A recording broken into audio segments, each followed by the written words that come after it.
following program was provided by an independent producer solely responsible for its content.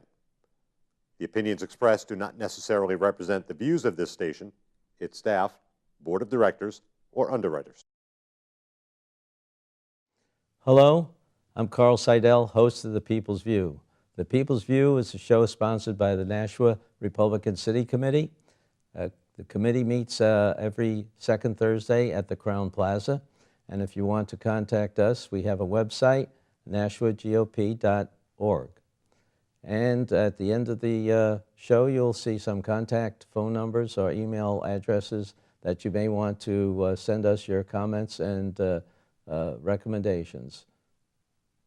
Thank you for listening in. Welcome to The People's View.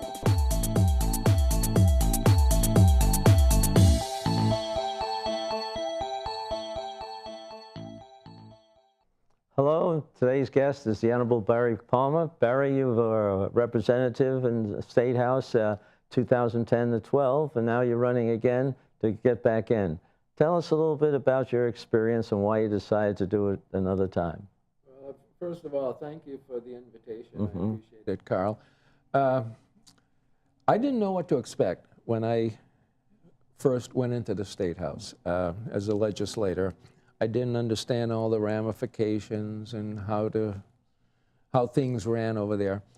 However, once I got there and I got involved, it was fascinating to me. It really was. I had asked the Speaker of the House to be appointed to the Judiciary Committee because that was an important committee. It wasn't one of those that just meets a couple of times. It was a busy committee while you were there. It was a very busy committee. And I was very excited about being on it because it was an important committee. And I guess one of the things about it, it made me feel so proud to actually make a difference in some of the laws that we were dealing with. And I'll just give you one, for instance. The Supreme Court, run by Chief Justice Linda Delanis from Nashua, she had wanted to combine the Nashua Superior Court with the Manchester Court, move us all out of Nashua into Manchester. And I had spoken with the Chief of Police in Nashua, the county attorney, the sheriff, lawyers. Nobody wanted it to move because, you know, we're a city of more than 80,000 people. We needed a Superior Court in Nashua. And I was able to get along enough with the Democratic sides. I was a Republican, and I was able to get along with the Democrats on our committee and convince them that this was really important to Nashua for many reasons, economic as well as for convenience for all our police officers. And we were able to kill the bill that requested the move, the transfer to Manchester. And I was very proud of being a part of that. And in retrospect, when you think back, you say, well, son of a gun, you know, that Superior Court is in Nashua, and I had a part in doing something about it. And that makes you feel good as if you've had a voice in supporting your community, as well as for the state. I think it was in the best interest of the state as well, despite the fact that I have so much admiration for Linda Delanis, our Chief Justice. I just felt in this case, I know what she was trying to do. She was trying to save money and cut costs and all that, but I don't think the costs justified moving the court out of Nashua, and I was just so pleased to be a part of it. I think, yeah, everybody here in Nashua appreciated all the work that was done to keep that way. Then what do you want to go back to the Judiciary Committee, or do you want to look at some other committee? Oh, no, I was just so proud to be part of the Judiciary Committee, even though it was a lot of work. We had hundreds of committee meetings, and as you know, had some difficult bills, too. We had many difficult bills, and a lot of life and death things, a lot of judicial things, and but you really feel like, okay, this is important. And unlike Nancy Pelosi, I read every bill. And of course, you know, in committee, you hear both sides. You hear the proponents and the opponents. and you listen to both sides. You say, well, that makes sense, or that doesn't make sense. And you try to come up with what you think is right, what you think the people might want. And I'll tell you, it was an education that I never would have received anywhere else. And I think anybody in New Hampshire who has any interest in the governance of their state should try to run for state representative. It really is an eye-opener, and you don't realize just, you know, the deals that are made, the pressures from special interest groups.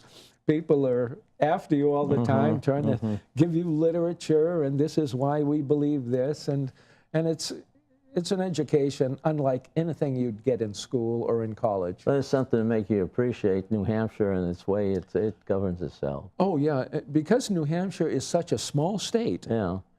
where anything you do touches all aspects of the state.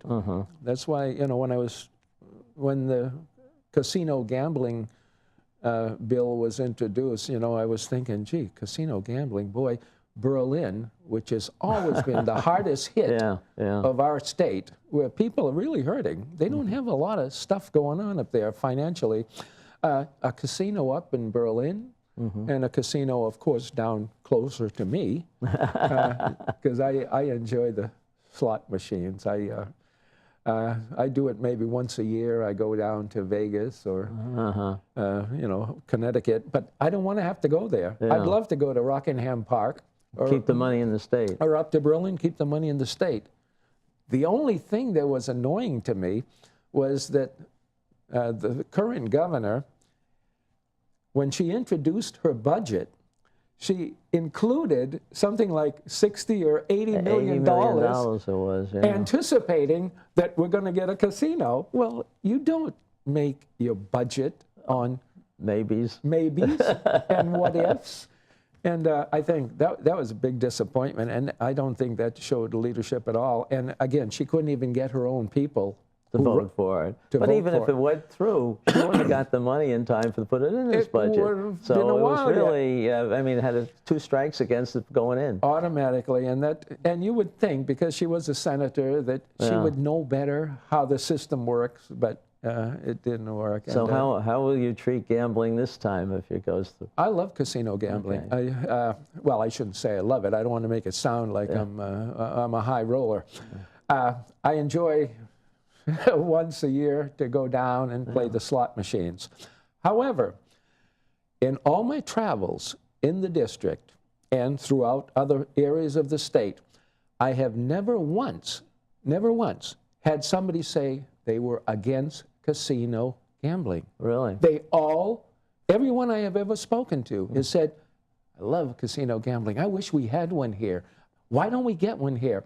And then when you think that the majority of people, now I'm just assuming that, just based on people I talk to, if most people are in favor of it, why does the House keep voting against it? You're supposed to be representative of the people.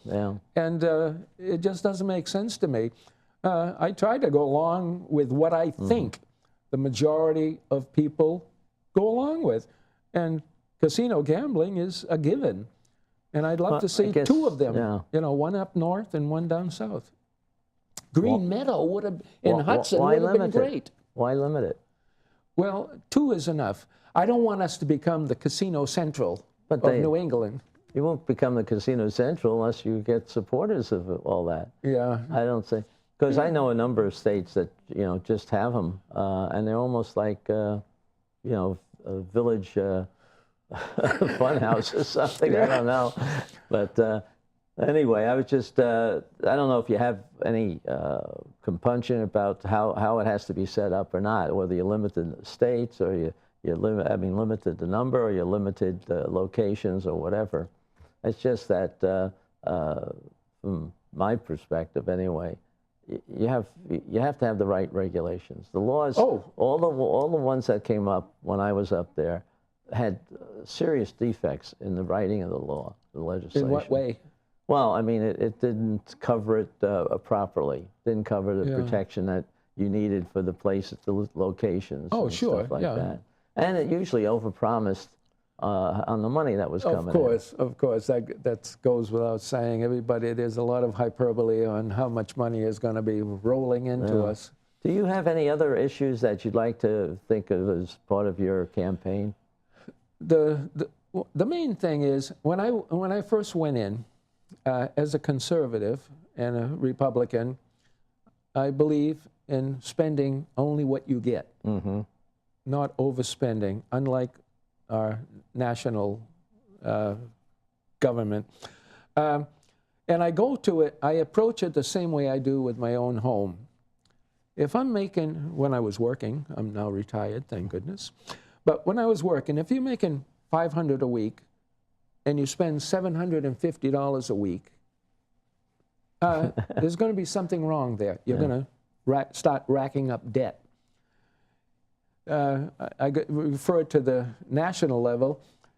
The United States government receives $2.5 trillion a year in income from income taxes, $2.5 trillion. And yet, for the last 4 or 5 years, we've spent $3.5 trillion. Or more. Or more. What happens then? Yeah. It would be like if you're making $500, you're spending $750 a week. It means you have to keep borrowing or keep charging your credit card. And in addition, you owe $2 million. You're never going to pay it off. I don't know how we're going to pay off $17 trillion. It's impossible. Yeah, you have to watch what you spend. I mean, just take the budget that we're in right now. It's a 2-year budget. You generally spend 50-50, but sometimes you spend 55-45 or 45-55. But our income was projected, and it came right in on the first year, within less than 1% deviation. And yet, the spending was better than 50%. So we're in a hole already for the second year. Yeah, and I don't understand that. And there was a conservative, well, actually, it was a little more liberal anticipation of what we're going to get, you know, and they anticipated a lot more than they had planned on. You can't do that. You can't do that. You have to be conservative on your estimates, especially with a 2-year budget. I know there have been some moves over the years to have us go with an annual budget, and that would just give the legislators more time to spend more money. Oh, things are going great. Let's spend more money. And again, look, when I was in there back in those 2 years, a couple of years back, we didn't spend more than we made. We had a surplus. And the first thing that the Democrats did when they came in, let's spend the surplus. Never mind the rainy day fund. Let's spend the surplus. Well, let's give this back to the universities, this back to Health and Human Services. Now, you remember, Health and Human Services were crying that people were going to be dying in the streets without their money. That's right. Even though we gave them more than they had the previous year. All we did was cut the more money that they had asked for. Right. They had asked for like $500 million more. We only gave them $200 million more. And they said, you know, people are going to be hurting. Nobody died. Yeah. Nobody died when we cut the budget. And we didn't cut the budget. We just cut the extent of their extra money that they had asked for. And people, the average person, and I know on the radio they use this expression, low information voter. You know, sometimes when you appeal to people, you use scare tactics, and the Democrats are experts at that. They, you know, showing the woman thrown off the cliff. I still remember that commercial. If you live within your means, you're going to have a good state. And one of the things, you're young enough to remember back in the day when New Hampshire was the quality of life state, and it was the place where businesses wanted to come. People were flocking from Massachusetts. In fact, we probably should have had a border guard to say, hold on, folks, you know. But although I do think we should have a border between Nashua and Lawrence, Mass. But anyway, that's something else again. But people used to want to come here because of the quality of life, what a great place it was to raise your children. Businesses wanted to come here because of our easy access to business, how comfortable we were with businesses. I remember I went on a trip. Oh, go ahead. No, I just wanted to say we're running out of time. You're really looking at a balanced budget when you're in there. You're looking at transparency, and you're looking in ways that build the economy within New Hampshire. Absolutely, and we can do that. Okay. We can do that with the right leadership. Do you need help in your election? You want somebody to contact you, or want how would they get in touch with you? Well, I've been in the phone book for 40 years. They're welcome to call me. I could use help people talking to their neighbors in Ward 5. I'm not asking people to go out, walk out, put signs on their lawns and that sort of thing, because that's annoying to a lot of people. And but you want them to talk, and you want them to get out to vote. Yeah, if a neighbor knows that, hey, Barry Palmer is a good guy, I'd like you to vote for him, mention it to your neighbors when you're talking politics in the neighborhood, over the backyard fence and that sort of thing. And has the voting booth changed in your Yes, ward? it has. We're going up to the church, Crossways Church, further up. It used to be at Maine Dunstable School. But I know they're trying to eliminate some of the schools, and so now they're up at the church. Now, when you're going up Maine Dunstable Road, instead of making a right on Whitford, just keep going a little further. And the church is right down the road. And the church is right there, Crossways Church. My grandchildren go to that church for their little church classes, and so I'm very familiar with the church. And it's a nice place, and there's plenty of parking there. And your phone number has been on the TV, so will it be able to contact you? I would be more than happy to hear from anyone. Well, good luck in your getting elected again, and hopefully you'll get on the Judiciary Committee and clean up I hope some so. of I'd that love to stuff. get back on there. Okay, well, thank you very much. Well, thank you for your kindness. Thank you.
The preceding program was provided by an independent producer solely responsible for its content.